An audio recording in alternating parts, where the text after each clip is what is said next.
क्या आपने कभी सोचा है कि हर साल करोड़ों लोग हजारों फीट ऊंचे पहाड़ों पर सिर्फ एक गुफा के दर्शन के लिए क्यों जाते हैं?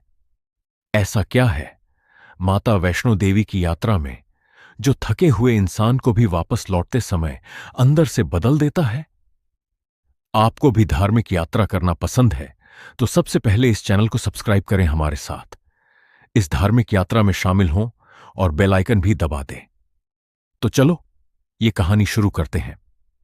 जम्मू कश्मीर के त्रिकुट पर्वतों में स्थित माता वैष्णो देवी का दरबार सिर्फ एक धार्मिक स्थान नहीं है, बल्कि आस्था, धैर्य और विश्वास की ऐसी परीक्षा है जिसे लोग जीवन का सबसे यादगार अनुभव मानते हैं। कहते हैं कि माता वैष्णो देवी ने धरती पर धर्म की रक्षा के लिए अवतार लिया था। पुराणों और लोक कथाओं के अनुसार माता ने वर्षों तक त्रिकुट पर्वत की गुफाओं में तपस्या की। यही कारण है कि आज भी लाखों श्रद्धालु उस कठिन चढ़ाई को सिर्फ यात्रा नहीं बल्कि एक आध्यात्मिक बुलावा मानते हैं। लेकिन इस यात्रा की सबसे खास बात सिर्फ इसकी धार्मिक मान्यता नहीं है। कटरा से भवन तक लगभग 13 किलोमीटर की चढ़ाई, रात का अंधेरा, पहाड़ों की ठंडी हवा और हर कुछ कदम पर सुनाई देता एक ही जयकारा, जय माता दी। यही वो माहौल है जहां अनजान लोग भी एक दूसरे का सहारा बन जाते हैं।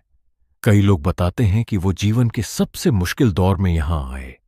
कोई बीमारी से टूट चुका था, कोई आर्थिक परेशानी से, तो कोई मानसिक तनाव से। और शायद यही वजह है कि ये यात्रा सिर्फ पैरों से नहीं, विश्वास से पूरी होती है। दिलचस्प बात यह है कि माता वैष्णो देवी भारत के सबसे अधिक विजिटेड पिलग्रिमेज साइट्स में से एक है। हर साल करोड़ों श्रद्धालु यहां पहुंचते हैं। इतनी ऊंचाई और कठिन रास्ते के बावजूद लोगों की संख्या कम नहीं होती। ये आंकड़े सिर्फ भीड़ नहीं दिखाते, ये बताते हैं कि लोगों का विश्वास समय के साथ और मजबूत हुआ है। लेकिन इस यात्रा का एक ऐसा पहलू भी है जिसके बारे में कम लोग जानते हैं। पुरानी गुफा, जहां पहले श्रद्धालु बेहद संकरे रास्ते से होकर गुजरते थे, उसे पार करना हर किसी के लिए आसान नहीं था। कई लोग इसे जीवन के संघर्षों का प्रतीक मानते हैं।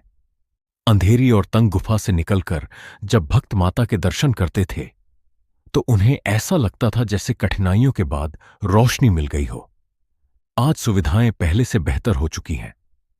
हेलीकॉप्टर सेवा, बैटरी कार, घोड़े और नए रास्ते उपलब्ध हैं।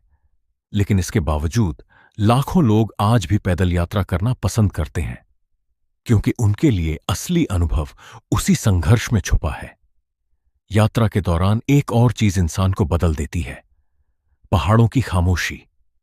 मोबाइल नेटवर्क कमजोर पड़ जाता है, शहरों का शोर पीछे छूट जाता है और इंसान पहली बार खुद के साथ समय बिताता है।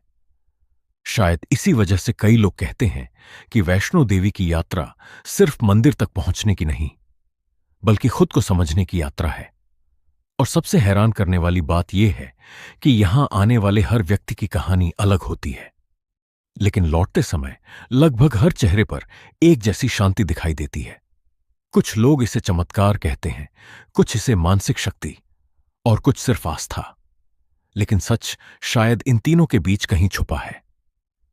माता वैष्णो देवी की यात्रा आपको सिर्फ पहाड़ चढ़ना नहीं सिखाती, ये आपको सिखाती है कि जब इंसान विश्वास के साथ आगे बढ़ता है तो सबसे कठिन रास्ते भी छोटे लगने लगते हैं। और शायद यही वजह है कि जीवन में कम से कम एक बार इस यात्रा पर जाना सिर्फ धार्मिक अनुभव नहीं, बल्कि खुद से मिलने जैसा माना जाता है। अगर वीडियो पसंद आए तो वीडियो को लाइक करें और शेयर जरूर करें, ताकि हमारे ही जैसा कोई यात्री हमारे साथ जुड़ सके। आप कमेंट करके हमें बता सकते हैं कि अगला वीडियो हम किस टॉपिक पर बनाएंगे। मिलते हैं अगली वीडियो, तब तक के लिए अपना ख्याल रखें। धन्यवाद।